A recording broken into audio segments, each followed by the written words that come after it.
근데 요나서 내가 한 1000번은 들은 것 같아 이렇게 생각할 수 있겠지만 오늘 저희가 요나서를 함께 나누려고 하는 접근 방식은 문예적인 접근입니다.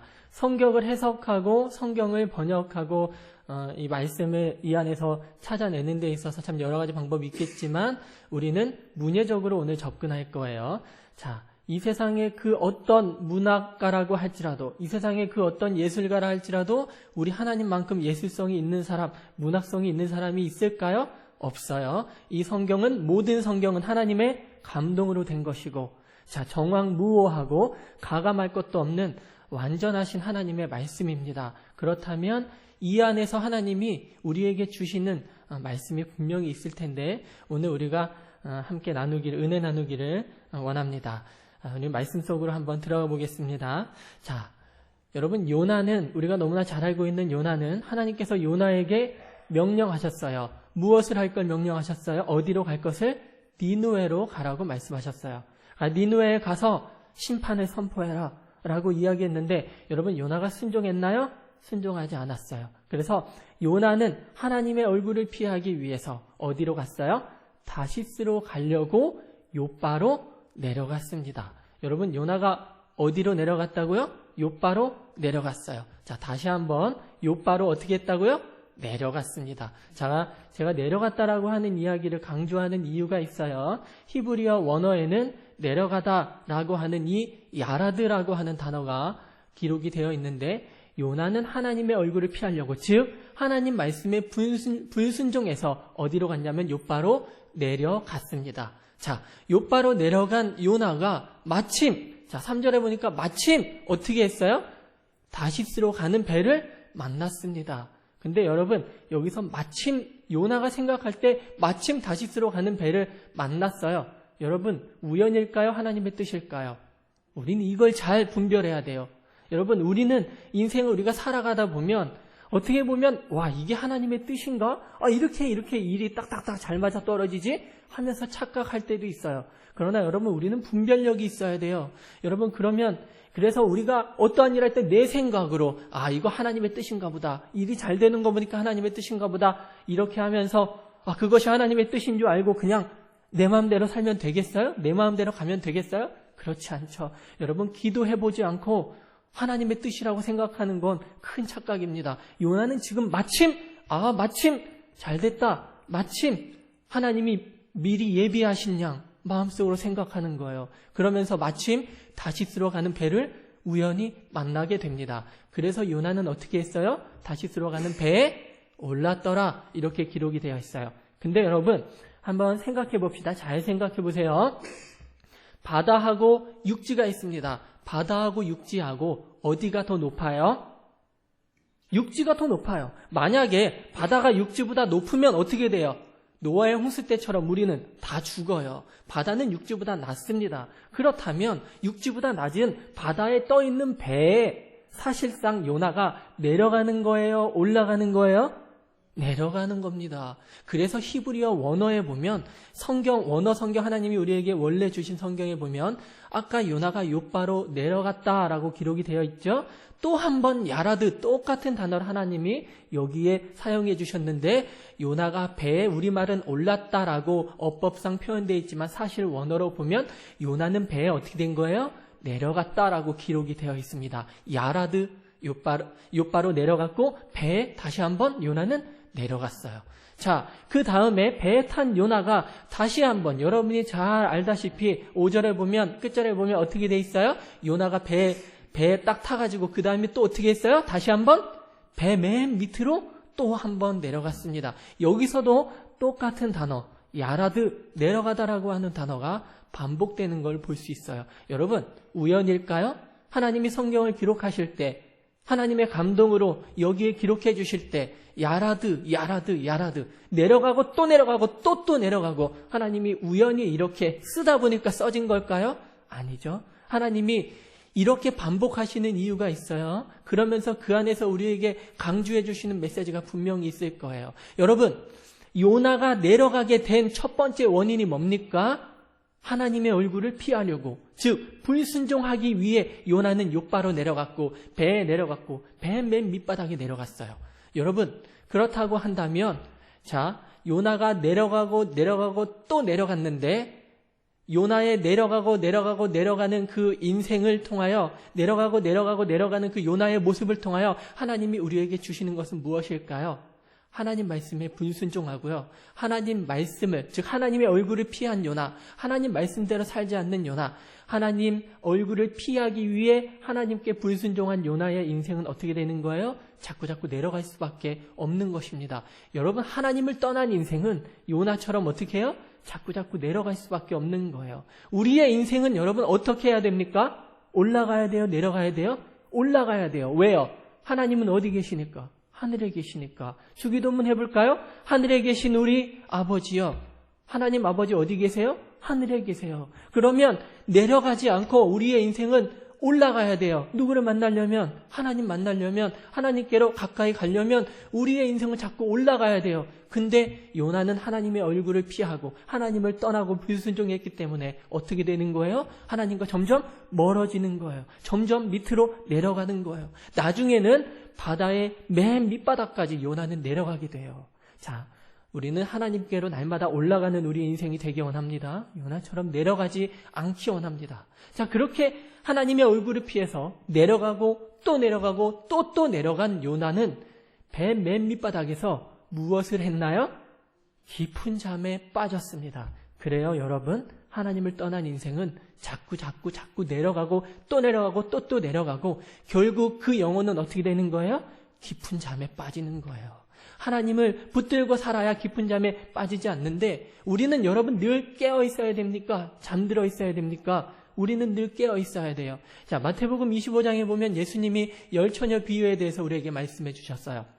5명의 처녀 그리고 5명의 또 다른 처녀들이 있어요. 5명의 처녀는 정말 신랑을 맞이할 잔치에 들어갈 등불을 준비하고 깨어있던 5처녀가 있었고 잠들었던 준비되지 않은 5처녀가 있었어요. 여러분 10처녀가 모두 잔치에 들어갈 수 있었나요? 그렇지 않아요. 잠들어 있던 5처녀는 잔치를 맛볼 수 없었고 신랑을 맞이할 수 없었습니다. 깨어 있었던 5처녀만이 주님을 만날 수 있는 거예요. 신랑을 맞이할 수 있는 거예요. 여러분, 우리는 항상 깨어 있어야 됩니다. 그러나 오늘 요나는 어떻게 돼요? 하나님을 떠났기 때문에, 하나님께 불순종했기 때문에 자꾸 내려가서 그 영혼이 깊은 잠에 빠지는 걸 볼 수가 있습니다. 요나는요, 지금 깊은 잠에 빠져서 지가 죽어가는지도 몰라요. 자기가 지금 죽어가는지도 몰라요. 내 주변에 있는 같이 배에 탄 사람들이 자기와 함께 죽어가는 줄도 모르고 그 영혼이 깊은 잠에 빠져 있는 거예요. 여러분, 우리의 영혼 늘 깨어 있어야 합니다. 우리는 우리가 죽어가는지도 모른 채 잠들어 있는 요나의 영혼처럼 잠들어 있으면 안 돼요. 우리는 날마다 깨어서 우리 하나님을 붙들고 사는 우리 사랑하는 여러분들 되기를 원합니다. 자, 그렇다면 우리가 늘 깨어있는 삶을 살기 위해서는 어떻게 해야 될까요? 여러분, 요나가 만약에 배 맨 밑바닥까지 내려가지 않고 그냥 갑판 위에 서서 있었다고 한다면 요나가 잠이 들 수 있었을까요? 그렇지 않죠? 요나는 내려가고 또 내려갔기 때문에 요나는 깊은 잠이 든 거예요. 한마디로 요나가 우리가 깊은 잠에 빠지지 않기 위해선 어떻게 해야 돼요? 내려가지 않고 올라가야 돼요. 자, 올라가야 돼요. 근데 요나가 하나님의 말씀을, 하나님의 불순종하고 하나님의 얼굴을 피했기 때문에 요나 인생이 내려갔잖아요. 그렇다고 한다면 우리의 인생이 내려가지 않고 올라가는 인생이 되려면 어떻게 해야 돼요? 하나님 말씀에 순종해야죠. 하나님을 붙들고 살아야 합니다.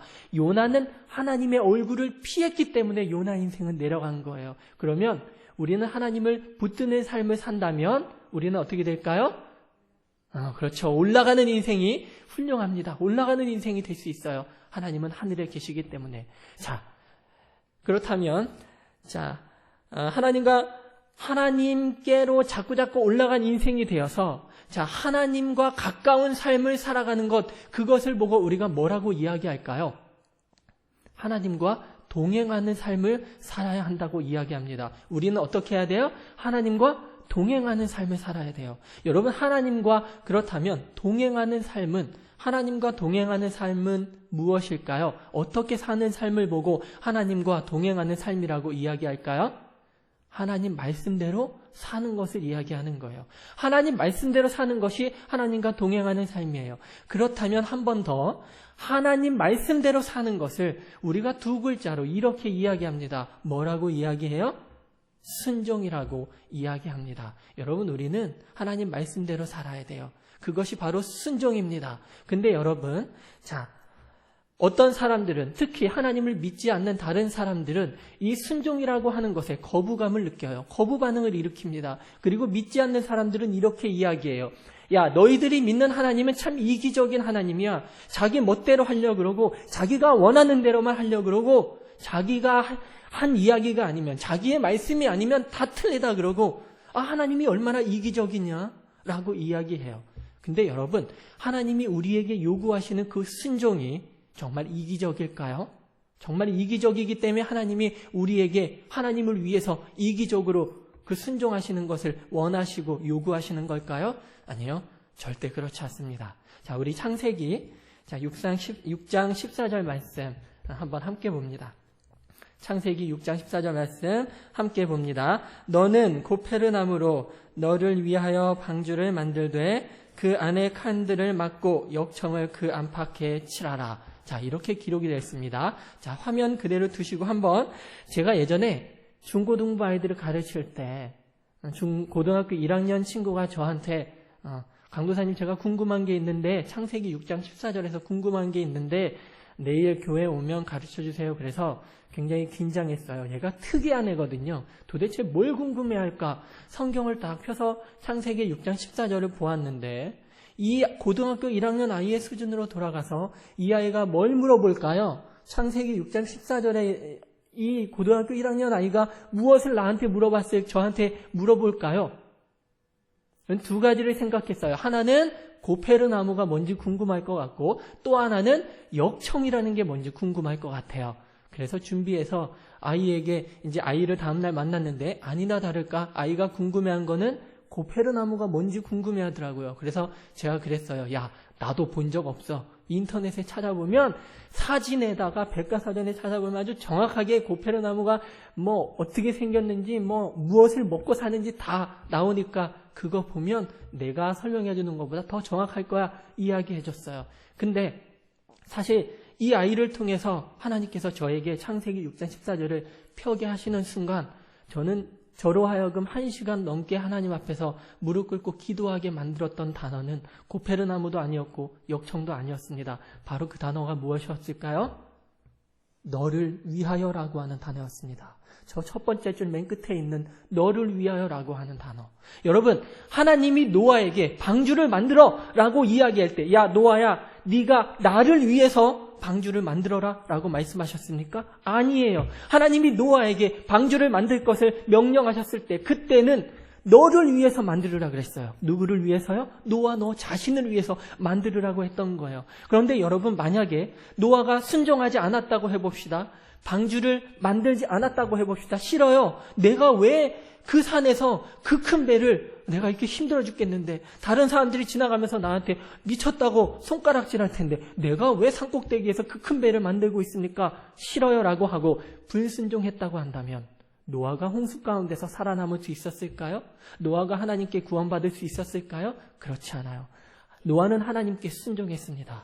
그래요, 여러분, 결국 노아가 방주를 만든 것, 하나님이 노아에게 방주를 만들으라고 명령하신 것이 결국 누구를 위한 것이었습니까? 노아를 위한 거예요. 하나님을 위한 이기적인 요구였습니까? 하나님을 위한 이기적인 명령이었습니까? 아니죠. 노아를 위한 하나님의 배려였고 노아를 위한 하나님의 요구였습니다. 노아를 위한 것이었어요. 여러분, 순종은 결국 우리를 위한 겁니다. 순종은 하나님의 이기적인 요구가 아니에요. 그러므로 우리는 순종할 수 있기 원합니다. 하나님이신 예수 그리스도, 다음 주 금요일이 되면 이제 십자가에 못 박혀 돌아가신 순환일 기념일이 이제 다가오는데, 그래서 우리가 세일에 특별 예배 드리고 있는 거잖아요, 새벽에. 근데 우리 예수님, 하나님이자 하나님의 아들이신 예수님께서 십자가에 못 박히신 이유는 누구를 위해서입니까? 우리를 위해서예요. 하나님은 철저하게 우리를 위하여 예수님께도 순종을 요구하셨던 게 바로 우리 하나님이십니다. 여러분, 이 순종이라는 거는 결국 우리를 위한 것이라는 것 우리는 늘 기억하기 원합니다. 그러므로 하나님께 어떠한 하나님의 말씀대로 사는 게 좀 힘들고 어려울지라도 이것이 하나님을 위한 것, 그것이 아니라 나를 위한 것이라는 걸 우리는 분명히 깨닫기 원해요. 그래서 우리가 나를 위한 순종임으로 하나님이 우리에게 노아를 살려주기 위한 하나님의 은혜입니다. 우리에게 더 좋은 것을, 더 큰 은혜와 더 큰 복을 주시기 위한 하나님의 방법이 바로 순종인 거예요. 그렇다면 우리는 순종해야 할 줄로 믿습니다. 사무엘상 15장에 보면 우리가 잘 아는 사무엘 선지자가 이렇게 이야기합니다. 사무엘상 15장 우리 22, 23 함께 볼까요? 시작. 사무엘이 이르되 여호와께서 번제와 다른 제사를 그의 목소리 청종하는 것을 좋아하심같이 좋아하시겠나이까. 순종이 제사보다 낫고 듣는 것이 수양의 기름보다 나으니 이는 거역하는 것은 점치는 죄와 같고 완고한 것은 사신 우상에게 절하는 죄와 같음이라. 여기까지만 보겠습니다. 여러분, 순종이 무엇보다 낫대요? 제사보다 낫대요. 듣는 것이 무엇보다 낫대요? 수양의 기름보다 낫대요. 즉 순종이 예배하는 것보다 낫대요. 그리고 하나님 말씀을 듣는 것이 하나님께 드려지는 귀한 예물보다 낫다는 거예요. 여러분, 이 말은 예배하지 말고 예물이 중요하지 않다라고 하나님 말씀하시는 게 아니에요. 순종이 없는 예배 받지 않겠다는 거예요. 하나님 말씀 듣지 않고 네 멋대로 네가 예배하고 나에게 예물 드리는데 하나님이 기쁘시게 받겠느냐는 거예요. 하나님 말씀에 순종하고 하나님 말씀을 듣는 것이 우선이라는 이야기입니다. 더 무서운 것은 무엇입니까? 완고한 것, 즉 고집 부리는 것, 즉 다시 말해 불순종하는 것은 사신 우상에게 절하는 것, 즉 하나님이 제일 싫어하는 우상 숭배와 똑같은 죄라는 거 우리는 기억해야 돼요. 여러분, 그러므로 우리는 순종하기 원합니다. 하나님 말씀에 날마다 순종하기 원합니다. 이제 말씀을 정리해 보겠습니다. 오늘 여러분, 요나는 하나님의 말씀에 불순종해서 하나님의 얼굴을 피하려고 욥바로 내려갔고, 그리고 배에 내려갔고, 다시 한번 배의 맨 밑바닥까지 내려갔고, 오늘 본문은 아니지만 나중에는 바다의 맨 밑바닥까지 요나는 내려가는 걸 볼 수 있습니다. 다 똑같은 단어가 사용돼요. 하나님께서 우리에게 강조해 주신 이유가 뭘까요? 하나님의 얼굴을 피하고 하나님께 불순종하고 하나님 말씀대로 살지 않는 우리의 인생은 자꾸자꾸 내려가는 인생이 되며 결국에 배 맨 밑바닥에서 깊은 잠이 들어버렸던 요나의 영혼처럼 우리의 영혼은 잠들어서 하나님을 만날 수 없음을 하나님이 우리에게 경고하고 계신 거예요. 우리의 인생은 하나님이 계신 하늘로 날마다 올라가기 원합니다. 그 방법은 무엇이냐면 어떻게? 하나님 말씀에 순종하는 거라는 것, 우리가 말씀을 통해 우리가 함께 은혜 나눴으므로 이제는 하나님 말씀에 순종하기 원합니다. 그리고 또한 하나님 말씀에 순종하는 것, 즉 하나님이 우리에게 요구하는 이 순종은 결국 하나님이 아니라 누구를 위한 것? 나 자신을 위한 것이라는 걸 우리는 분명히 기억하고 잊지 않고 기억해서 하나님이 나에게 얼마나 큰 은혜와 복을 주시려고, 나에게 얼마나 큰 사랑을 나에게 주시려고 나에게 이렇게 큰 순종을 요구하시나 우리가 하나님께 기도하면서 순종하면서 나아가는 여러분들 되기를 원하며, 아울러서 마지막으로 이제 세일의 특별 새벽 예배 우리가 반절 딱 지나가고 이제 딱 반절 남았습니다. 이제 한 주하고 반 일회가 남았는데 우리 담임 목사님께서 반대하는 여러분들도 좀 있었지만 우리 담임 목사님께서 하나님께 기도하고 여러분들께 이 세일회를 선포하셨습니다. 그렇다면 이 말씀 또한 누구의 말씀이에요? 하나님의 말씀이에요. 그렇다면 우리는 이 말씀에 순종하는 마음으로 나머지 이 세일회, 이 한 주하고 반 일회를 지킴으로 인해서 예수님의 고난에 참여하고 또한 이렇게 하나님의 말씀에 세일회 동안 순종하여 새벽을 깨움으로 인해서 하나님께서 우리의 순종을 통하여 주실 큰 은혜와 축복들을 나누어 누릴 수 있는 우리 사랑하는 성도님들 되기를 간절히 원합니다. 우리 기도합니다. 사랑의 하나님 아버지, 감사합니다.